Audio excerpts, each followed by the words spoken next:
Hi everyone and welcome back to my YouTube channel World of Nabeeda. In today's video we're going to be talking about how to be more productive. This is really important because I feel like in the past few weeks productivity for a lot of people has gone through the floor and a lot of people are really interested in how they can be more productive.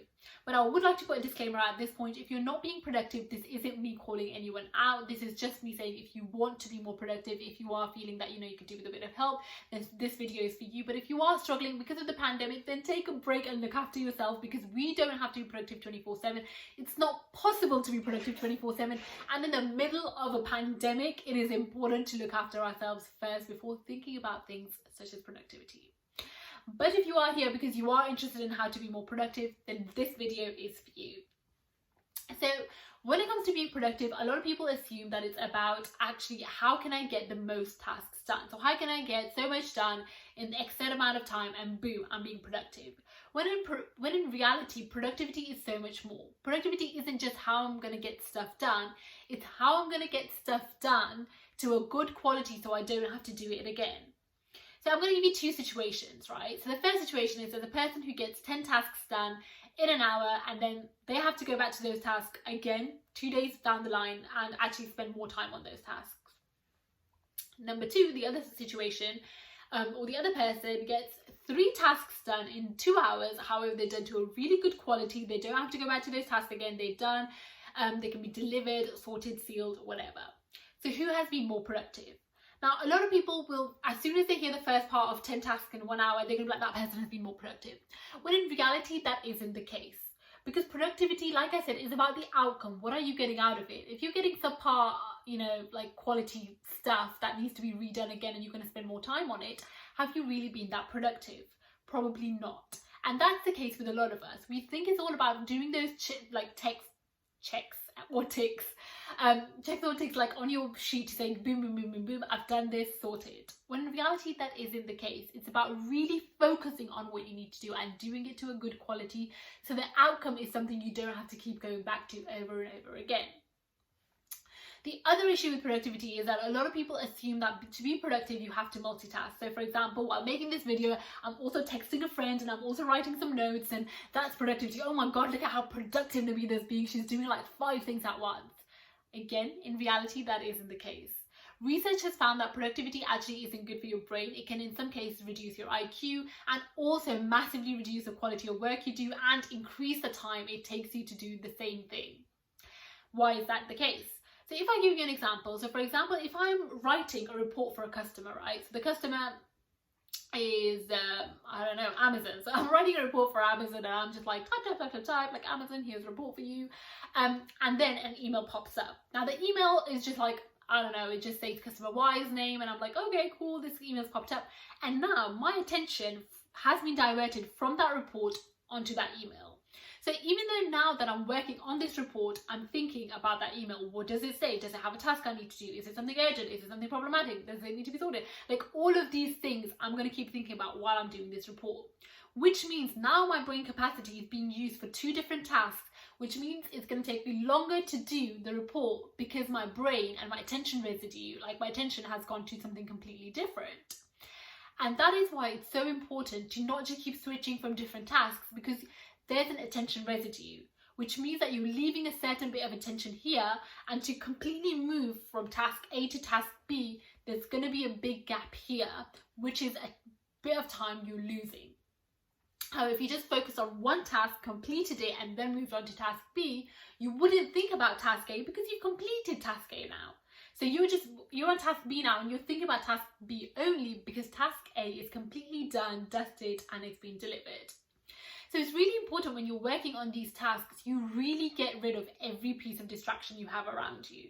It's very important to get rid of anything. So that could be like putting your phone on Do Not Disturb, putting your emails on Do Not Disturb, your Slack messages, Do Not Disturb, everything. So you're really just focusing on that one task.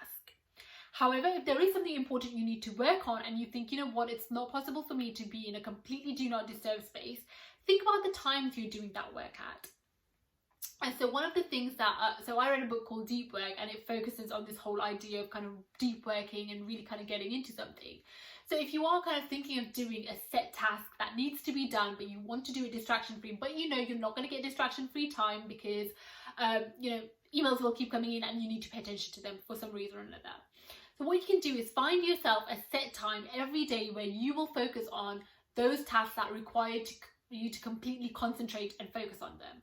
So for example, a daily 4 to 6, you have that time where you're going to do deep work, where there are no distractions, you're not looking at anything, and slowly people will get used to that. The more you do it, the more your customers will know, your colleagues will, I don't know why I did that so really, your colleagues will know, your manager, everyone will know that every day at that time, that's what you do, and that's why you're not responding to emails or messages, and even your friends will know that's why you're not responding to them.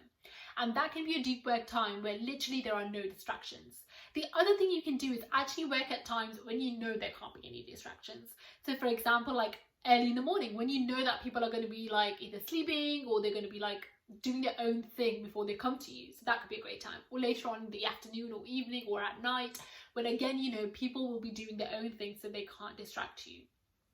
So really find those spaces, those pockets of time that you can really focus on something and get into deep work without any distractions. The more distractions you have, the less productive you're going to be, and the more distracted you are, and you're just going to keep losing time here, there and everywhere. So really think about what is the best time for you to do this thing. When reading deep work, it also made me realize that in reality we only have about 2 to 3 hours of this deep work capacity for our brain.